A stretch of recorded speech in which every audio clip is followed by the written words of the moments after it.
கல் அகற்றப்பட வேண்டும். மிருத்யோர்மார் அமிர்தங்கமய, இறப்பிலிருந்து நீ உயிர் பெற்ற வேண்டுமா? எத்தனை மன கல்லறைகளுக்குள் நீ அடைப்பட்டு கிடக்கிறாய்.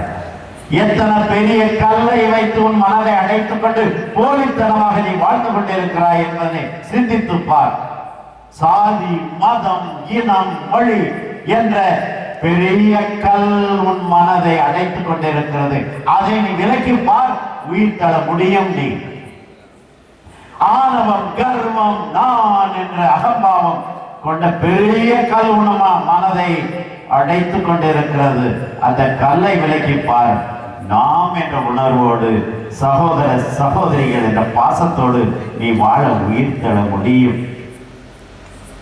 அது மாத்திரமல்ல, பணம் பணம் பணம் என்று பேயாக அலைகிறாயே, கூடா நட்போடு கூட்டணி அமைத்துக் கொள்கிறாயே, லட்சத்திற்காக லட்சியத்தை விட்டுவிட்டு இந்த நாட்டை கெடுக்கக்கூடியவர்களோடு கூடி கும்மாளம் அடிக்கிறாயே, அந்த மனக்கல், அந்த பெரும் பாறை அகற்றப்பட்டால் நீ விழிப்புணர்வு அடைவாய், நீ வாழ்வாய். இதைத்தான் நான் கல்லெறிய வந்தேன், கற்றுக் கொடுக்க வந்தேன், இலக்கை தெளிவாக்க வந்தேன். சோர்வின்றாது பயணிப்பாய் என்று உனக்கு நான் சொல்ல வந்தேன். இந்த 4 முன்னிலை நிறைவேறினால் இன்று மகளே மகளே நீ உயிர்ப்பாய். இந்த உலகமே பார்க்கும். இவர்கள் கிறிஸ்தவர்கள், உயிர்த்த கிறிஸ்தவர்கள், கல்லறையில் தேடவில்லை ஆண்டவரை. அவர்கள் இதோ உறவுகளிலே தேடுகிறார்கள். நான் உயிர்த்து விட்டேன், ஏன் இன்னும் கல்லறையில் தேடுகிறாய்? வா, உன் உறவுகளிலே தேடு, இங்கே தேடு, இங்கே இருக்கின்ற மனங்களிலே தேடு. நான் உயிர்த்து விட்டேன். எனவேதான் கல்லறிய கற்றுக்கொள். அந்த கல்லறியத்தான் இந்த சமுதாயத்திற்கு நான் வந்தேன். விழிப்பாயிரு, கவனமாயிரு, எச்சரிக்கையாயிரு, நீ தயாராக இரு என்று 4 கற்களை எறிந்தேன். எந்த ஒரு மாற்றமும் சமுதாயத்திலே புரட்சி இல்லாது வராது. அந்த புரட்சியானது சிந்தனை இல்லாது வராது. சிந்தனையானது எண்ணங்களின் கூட்டு தொகுப்பு என்பதை மறந்துவிடாதே. தடாகத்திலே கல்லெறிகின்ற பொழுது எத்தனை அதிர்வலைகள் ஏற்படுகிறதோ, நீயும் எண்ணங்கள் என்ற கல்லை கொண்டு இந்த சமுதாயத்தில் எரிந்துவார்.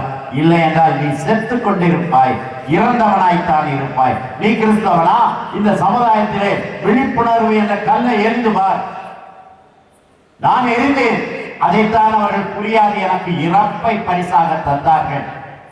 அந்த கடவுளை கோப கனல் கொண்டு அரியணையில் வீற்றிருந்து எல்லோரையும் பழி தீர்க்கக்கூடிய கடவுள் என்று எண்ணினார்கள். நான் அந்த கடவுளை தந்தை என்றேன், அன்பான தந்தை என்றேன். அவரை கீழே கொண்டு வந்தேன், குடும்பத்தில் வாழ வைத்தேன், சமுதாயத்தில் வாழ வைத்தேன். அவர் இரக்கம் கொண்டவர், அன்பு கொண்டவர், மேலும் மன்னிக்க கூடியவர் என்று சொன்னேன். மன்னிக்க கூடியவர் அவர் மாத்திரமல்ல, நீங்களும் ஒருவரை மன்னிக்க முடியும் என்று சொன்னேன். ஏற்றுக்கொள்ளவில்லை. அதற்கு பரிசு இந்த இறப்பு. ஆனால் நான் அத்தோடு நிற்கவில்லை. நீ உப்பாய் இருக்கிறாய் என்றேன், ஒளியாய் இருக்கிறாய் என்றேன். அவர்கள் அதை ஏற்றுக்கொள்ளவில்லை.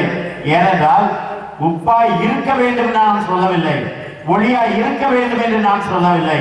உப்பாய் இருக்கிறாய், ஏற்கனவே நீ உப்பாய் இருக்கிறாய், நீ ஏற்கனவே ஒளியாய் இருக்கிறாய். ஓ, இந்த சமுதாயத்தில் இந்த உயிர்ப்பின் மேன்மையை தெரிவிக்க வேண்டும் என்றால் நான் உப்பாய் இருக்கிறேன் என்று யாரோடெல்லாம் நீ வாழ்கிறாயோ அவர்கள் உன் வாழ்வை ருசிக்கட்டும். நீ அவர்கள் வாழ்விலே உப்பாயிரு. அவர்கள் வாழ்வுக்கு நீ ருசி சேரு, அர்த்தம் சேரு, பிறவி பயனை அப்பொழுது அடைவாய். நீ ஒளியாயிருக்கிறாய். ஏதோ சிறுபான்மையினர்கள் நாம் எங்கெங்கோ இருக்கிறோம், யாருக்கும் தெரியாது நம்மை பற்றி என்று எண்ணாதே. நீ அகல் விளக்காய் இருக்கிறாய், நீ ஒளியாயிருக்கிறாய். அங்கே சுற்றியுள்ள மக்கள் எல்லாம் உன் ஒளியை ஏற்றுக்கொள்ளட்டும், பார்க்கட்டும். தந்தையை பற்றி அவர்கள் அப்பொழுதுதான் போற்றுவார்கள். ஏனென்றால் உன் நற்செயல்களால், உன் அன்பால், உன் பாசத்தால், உன் ஆறுதல் வார்த்தையால், உன் கண்ணீரை துடைக்கக்கூடிய செயலால் நீ ஜாதி பார்க்காது, மதம் பார்க்காது, இனம் பார்க்காது நீ வாழக்கூடிய இந்த சமுதாயத்திலே திருச்செங்கோட்டிலும் மற்றும் சுற்றிலும் உள்ள கிராமங்களிலே வாழ்ந்து கொண்டிருக்கிறாயே, அங்கே நீ கிறிஸ்தவனாய் ஒளியாய் இருந்தால் நீ ஒவ்வொரு நாளும் உயிர்த்து கொண்டிருக்கிறாய், உண்மையாகவே வாழ்ந்து கொண்டிருக்கிறாய் என்பதை மக்கள் உணர்வார்கள். ஏனென்றால் ஜீவ உடலை அழிக்கத்தான் முடியும் ஒழிய ஜீவனை யாரும் அழிக்க முடியாது. எனவேதான் நம் ஆண்டவர் சொல்லி வைத்தார், உயிரும் உயிர்ப்பும் நானே என்று. உயிரை வாங்க முடியுமா உன்னால்? இந்த உடலை கொள்ள முடியும் யாராவது, ஆனால் உன் உயிரை யாராவது கொள்ள முடியுமா? ஏன் அஞ்சுகிறாய்? ஏன் தயங்குகிறாய்? இத்தனை வாசகங்கள் கேட்டும் அஞ்சாதே, தயங்காதே, நான் உன்னை புதிய கூர்மையான போரடிக்கும் கருவியாக மாற்றுவேன். நீ குன்றுகளை தகர்ப்பாய், மலைகளை தவிடுமிழி ஆக்குவாய், அவற்றை தூற்றுவாய், காற்று அவற்றை வாரிக்கொண்டு போகும். நீ ஆண்டவர்களே மேன்மை அடைவாய் என்று ஏன் சொன்னேன் என்றால், உயிர்த்தவனாய் உயிர்த்தவனாய் போர் சமுதாயத்திலே முடங்கி விடாதே, சுருங்கி விடாதே, குறுங்கி விடாதே, பயப்படாதே. நான் சிறுபான்மையினர், நான் இந்த ஜாதியை சேர்ந்தவன், நான் இந்த இனத்தை சேர்ந்தவன் என்று அடைத்துக் கொள்ளாதே. உன் கதவுகளை திறந்து வா. அந்த சீடர்கள் எவ்வாறு பெந்தெகோஸ்தே பெருவிழாவிலே தைரியம் கொண்டு மட்டும் வாயிலே இருந்த அந்த இறை வார்த்தையை துப்பினார்கள், உச்சரித்தார்களே, பன்மொழிகளில் பலரும் கேட்டார்களே, நீ ஏதாவது ஒரு ஆறுதல் வார்த்தை சொல்ல முடியுமா? ஒரு இறை வார்த்தையை உச்சரித்து யாருக்காவது ஒரு நல்ல காரியம் செய்ய முடியுமா? செய்து பார். இந்த கல்லைத்தான் எரிய நான் உனக்கு கற்றுக் கொடுக்கிறேன், நீ உயிர்ப்பாய், நீ உயிர்ப்பாய். உனக்கு கற்றுத்தர வந்து உயிர்க்க வேண்டுமா? இன்னும் சொல்கிறேன், நான் கற்றுத்தந்த அந்த பாடத்தை மறந்துவிடாதே. இழந்து பார் என்று சொன்னேன், இழந்து பார், நீ வாழ்வை அடைவாய் என்றேன். இழக்காது சேர்த்து வைத்துக் கொண்டிருக்கிறாயே, அந்த கஞ்சத்தனத்தாலும் இறுகிய மனதாலும் குறுகிய எண்ணத்தாலும் நீ உன்னை அடைத்துக் கொண்டிருக்கிறாயே. உறவுகள் கைவிட்டு விட்டன, இப்பொழுது உறவுகளே இல்லை, கூட்டு குடும்பம் சிதறி போய்விட்டது, அண்ணன் தம்பி பாசம் இல்லை, நான் நான் என்று அலைகிறார்களே. அந்த மோசத்திற்குள் நீ ஒரு ஆளாகி போய்விட்டாயா? யோசித்து பார். உன்னை கற்றுக் கொடுக்க வந்தேன், இழந்து பார் என்று. இழந்து பார். எதையெல்லாம் இழக்க முடியாது என்று நீ தூக்கி சுமக்கிறாயே. வெற்றிடமோடு இந்த உலகிற்கு வந்தாய், தாயின் வயிற்றிலிருந்து வெற்றிடமோடு வந்தாய், வெற்றிடமோடு தான் போக போகிறாய். எதை கொண்டு வந்தாய்? தமிழகத்திலே பார்க்கவில்லையா? இந்தியாவிலே பார்க்கவில்லையா? அகில உலகத்திலே பார்க்கவில்லையா? சொத்து சேர்த்தவர்கள் எல்லாம் எங்கே போனார்கள்? எங்கே போனார்கள்? நகை நட்டுகளை அணிந்து கொண்டு நடமாடும் நகைக்கடைகளாக இருந்தவர்கள் எல்லாம் எங்கே போனார்கள்? அந்த அலெக்சாண்டர், நெப்போலியன் எல்லாம் அந்த உலகத்தையே ஆக்கிரமிக்க வேண்டும் என்றவர்கள் எல்லாம் வெறுங்கையோடு தான் போனார்கள். இழந்து பார், இழந்து பார். இப்பொழுதிலிருந்து உன்னை இழக்காது, நீ தூக்கி சுமக்காதே. இழந்து பார், நீ வாழ்வை பெறுவாய். அது மாத்திரமல்ல, நீ தாழ்ந்து பார். தாழ்ச்சி, பொறுமை, சாந்தம் உன் மனதிலும் வீட்டிலும் இருக்கட்டும். நான் என்ற தகமாவத்தை தூக்கி எறிந்து விடு. தாழ்ந்து பார். தாழ்ந்தால் நீ உயர்த்தப்படுவாய், தாழ்ந்தால் நீ உயர்த்தப்படுவாய். உன்னை பயன்படுத்தி தூக்கி எறிகிறார்களா? உன்னை இல்லாத முதலாவது சொல்லுகிறார்களா? நீ தாழ்ந்து பார். அங்கே ஆவேசப்படாதே, கோபப்படாதே. ஆண்டவரின் பிள்ளையாய் கொஞ்சம் தாழ்ச்சியோடு, கொஞ்சம் பொறுமையோடு இதுவும் கடந்து போய்விடும். இவர்கள் அறியாமல் செய்கிறார்கள் என்று ஆண்டவர் சொன்ன வார்த்தையை சொல்லிப்பார். நீ தாழ்ச்சியோடு, மக்கள் உன்னை உயர்த்துவார்கள். ஆண்டவரிலே நீ நேர்மை அடைவாய் என்பதை மறந்து விடாதே. ஏனென்றால் நீ ஆண்டவரின் பார்வையிலே மதிப்பு மிக்கவன், அவரது பார்வையிலே நீ செல்வாக்கு மிக்கவன், செல்வாக்கு மிக்கவள். ஏன் பயப்பட வேண்டும்? தாழ்ந்து பார். நீ மடிந்தால் தான் கனி தர முடியும் என்று சொன்னேன். மடிந்து பார், செத்து பார். உனக்குள்ளே வேண்டா வெறுப்புகளாய் இருக்கக்கூடியவையெல்லாம் சாகட்டும். தூக்கி சுமக்காதே. அத்தனை பாரங்களை இறக்கி வைக்க இதோ இந்த ஆண்டவர் உயிர் தெழுந்தார். இந்த நாளில் உயிர்த்த ஆண்டவரை பார்த்து சொல்லுங்கள், ஆண்டவரை நானும் மடிய வேண்டும், எனக்குள்ளும் வேண்டாதவைகள் எல்லாம் மடிய வேண்டும், நான் உயிர்க்க வேண்டும். அப்பொழுதுதான் நான் கனி தர முடியும். கிறிஸ்தவனாய் வாழும் சாட்சியாய் நான் கனிதர பிறக்கிறேன், பிறந்து கொண்டிருக்கிறேன் என்றால் இந்த ஆண்டவரிடம் கற்றுக்கொள்ளுங்கள், நீங்கள் மடிய வேண்டும் என்பதனை. அது மாத்திரமல்ல, புறக்கணிக்கப்பட்ட கல், கட்டுவோரால் புறக்கணிக்கப்பட்ட கல், கட்டிடத்திற்கே மூளைக்கல்லாகிறது. உன்னை புறக்கணித்தார்களா, அவமதித்தார்களா, நிராகரித்தார்களா? இதோ ஆண்டவர் உன்னை உயர்த்துகிறார் என்பதை மறந்து விடாதே. நீ ஒரு நாள் எந்த குடும்பம் உன்னை நிராகரித்ததோ, எந்த சமுதாயம் உன்னை நிராகரித்தோ, பயனற்றவன் என்று சொன்னதோ, பயனற்றவள் என்று சொன்னார்களோ, அவர்கள் உன்னை தேடி வருவார்கள். அந்த வீட்டிற்கு, அந்த சமுதாயத்திற்கு நீ மூளைக்கல்லாவாய் மறந்து விடாதே. இதுதான் உயிர்ப்பின் மேன்மை. மேலும் இலக்கை தெளிவாக்க வந்தேன், இலக்கை தெளிவாக்க வந்தேன்.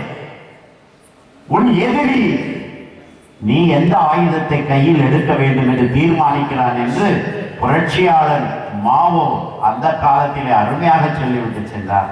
நீ எந்த ஆயுதத்தை கையில் எடுக்க வேண்டும் என்பதை யார் தீர்மானிக்கிறார்கள்? உன் எதிரி தீர்மானிக்கிறார். ஒரு கரப்பாம்பூச்சி உனக்கு எதிரியாக இருந்தால் நீ எதை கையில் எடுப்பாய்? துடப்பத்தை கையில் எடுப்பாய். ஒரு பாம்பு உனக்கு எதிரியாக இருந்தால் நீ எதை கையில் எடுப்பாய்? எந்த ஆயுதத்தை? ஒரு கம்பை கையில் எடுப்பாய்.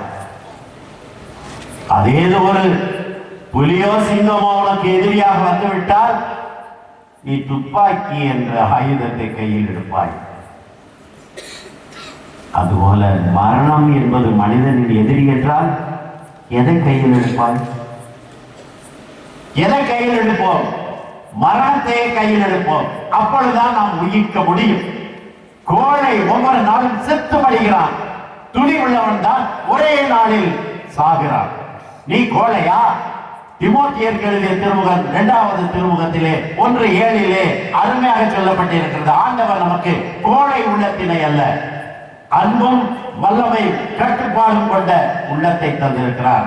அன்பு, வல்லமை, கட்டுப்பாடு, இந்த மூன்றையும் தந்திருக்கிறார். என்றால் நீ குழி தோண்டி புதைக்கப்படுவதற்காக அல்ல, விதைக்கப்படுவதற்காகத்தான் நீ மடிய வேண்டும் என்று சொன்னேன். ஆண்டவர் நமக்கு அந்த அன்பு, வல்லமை, கட்டுப்பாடு கொண்ட இதயத்தை தந்திருக்கிறார் என்றால் அதை கொண்டு நான் உயிர்க்க முடியும் என்பதனை மறந்து விடாதே. எனவே இலக்கு தெளிவாகட்டும். கடந்ததை மறந்துவிட்டு நடப்பதை கண்முன் கொண்டு பரிசு வரும் எண்ணத்தோடு இலக்கை நோக்கி ஓட பிறந்திருக்கிறாய், ஓட பிறந்திருக்கிறாய். கிறிஸ்தவனே, கிறிஸ்தவனே, நீ இலக்கை நோக்கி ஓட வேண்டும். அந்த இலக்கிலே தந்தை அங்கே நின்று கொண்டு வா மகனே, வா மகளே, நல்ல பணியாளனே, நீ சிறிய காரியத்தில் நல்ல வாழ்ந்தாய், சிறிய காரியங்களில் நீ நன்றி உள்ளவனாக இருந்தாய். இதோ வா, இறையாட்சி உனக்காக காத்து கொண்டு இருக்கிறது என்பதனை அந்த ஆண்டவர் காட்டுவார். அப்பொழுது நீ உயிர்ப்பின் மேன்மையை இந்த உலகிற்கு உணர்த்துவாய். மறந்து விடாதே. சோர்வின்றி பயணிக்க வேண்டும். அப்பொழுதுதான் நீ இந்த ஆண்டவரை போல உயிர் தர முடியும். சோர்வின்றி பயணிக்கிறோமா? யாராவது ஒரு சொல் சொல்லிவிட்டால் போதும், எவ்வளவு வேதனைப்படுகிறோம், எவ்வளவு வேதனைப்படுகிறோம். ஆனால் சோர்வு என்பது யாரால் வருகிறது? வெளியிலே இருப்பவர்கள் கொடுப்பதல்ல சோர்வு, உன் மனநிலை தான் உனக்கு கொடுக்கிறது சோர்வு. அதை மறந்து விடாதே. 4 பேர் பார்த்தால் என்ன சொல்வார்கள், 4 பேர் பார்த்தால் என்ன சொல்வார்கள் என்று இந்த சமுதாயத்திற்காக அஞ்சி நடுங்கி யாரோ ஏதோ சொல்வார்கள் என்று அஞ்சி நடுங்கி கொண்டிருக்கிறாயே, இதோ ஆண்டவர் என்ன சொல்வார் என்று எந்தாவது கேட்டு பார்த்தாயா? இங்கே இங்கே உன் சமுதாயத்திலே அன்பு செய்வோரை விட உன்னை பகைப்பவர்கள் அதிகம், உன்னை ஆதரிப்பவர்களை விட உன்னை எதிர்ப்பவர்கள் அதிகம், இயல்பாக வாழ்பவர்களை விட நடிப்பவர்கள் அதிகம், உன்னை ஏற்றுக்கொள்பவர்களை விட ஏமாற்றுபவர்கள் அதிகம், உண்மையாக வாழ்பவர்களை விட பொய்யையே பேசுபவர்கள் அதிகம், உன்னை உயர்த்துபவர்களை விட உன்னை தாழ்த்தி கீழே இட்டு உன்னை கண்டு ஏளனம் செய்து சிரித்து மகிழக்கூடிய சாடிஸ்டிக் ஆட்டிடியூட் என்போமே, அந்த குணம். அதாவது பாதிக்கப்பட்டவன் பாதிக்கப்பட வைப்பான். உன்னை அப்படி ஏதாவது செய்தார்கள் என்றாலும் நீ இதோ மறந்து விடாதே. நீ பயணிக்க வேண்டும். நீ பயணிக்கத்தான் பிறந்திருக்கிறாய். உயிர்த்த ஆண்டவரின் பிள்ளைகளே, நாம் கிறிஸ்தவர்களாக, உண்மையான கிறிஸ்தவர்களா என்றால் நாம் இந்த சமுதாயத்தோடு சமநீதியோடு, சமத்துவத்தோடு, சகோதரத்துவத்தோடு பயணிக்கத்தான் பிறந்திருக்கிறோம் என்பதனை மறக்க வேண்டாம். அப்பொழுதுதான் நாம் உயிர்க்க முடியும் என்பதனை மறந்து விடாதீர்கள். பயணம் பயணம் ஈஸ்டர் நமக்கு எடுத்துரைப்பது உயிர்ப்பின் பயணம். நான் பயணிக்க பிறந்திருக்கிறேன். ஸ்டாட்டிக்காக ஒரே குட்டையிலே உரிய மட்டையாக ஒரே இடத்திலே தேங்கி போவதற்காக நான் பிறக்கவில்லை. நான் பில்கிரிம் சர்ச் என்று சொல்லக்கூடிய பயண திருச்சபையின் அங்கத்தினன். எனவே நான் பயணித்துக் கொண்டிருந்தால் எவ்வாறு நீரானது பயணித்துக் கொண்டிருக்கின்ற பொழுது கல் முள் எல்லாம் தாண்டி மலைகள் எல்லாம் தாண்டி அது பயணித்துக் கொண்டிருக்கின்ற பொழுது குடிநீராக அருமையான சுவையுள்ள நீராக மாறுகிறதோ, நானும் அத்தனையும் தாங்கிக் கொண்டு பயணிக்கத்தான் பிறந்திருக்கிறேன். ஏனென்றால் நான் உயிர் தாழ்ந்தவரின் பிள்ளை. எனவே சிந்திப்போம், எங்கே பயணம் தொடங்கும், அது எங்கே எவ்விதம் முடியும். இதுதான் பாதை, இதுதான் பயணம் என்பது யாருக்கும் தெரியாது. பாதையெல்லாம் மாறிவிடும், பயணம் தொடர்ந்து விடும். மாறுவரை புரிந்து கொண்டால் மனதில் அமைதி வரும். மாறுவதை புரிந்து கொள்ளுங்கள். மாற பிறந்திருக்கிறீர்கள், உருமாற பிறந்திருக்கிறீர்கள். பயனற்றதாய் விதைக்கப்படுவது பயனுள்ளதாய் உயிர்த்தெழட்டும். ஆண்டவரின் பார்வையில் நாம் எல்லாம் பயனுள்ள கருவிகளாக வாழ்வோம், உயிர்ப்போம், உயிர் இயேசுவோடு பயணம் செய்வோம். வாழ்க இறை அரசு, வளர்க தாய் திரு அவை. ஆமென்.